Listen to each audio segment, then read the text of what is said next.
Well, happy Community Manager Appreciation Day to you, Jennifer.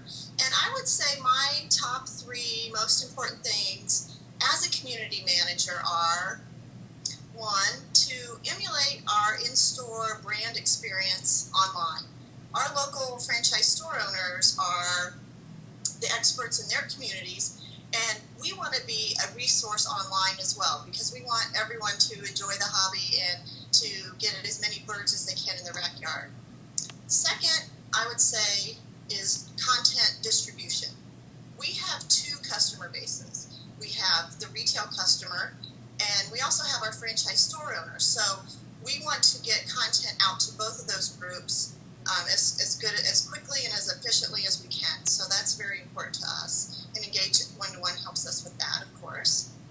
And then lastly, I would say analyzing the data, analyzing the engagements and how people interact with that content, and then sharing that with our entire marketing team so all of our communications can improve and everybody can enjoy the hobby.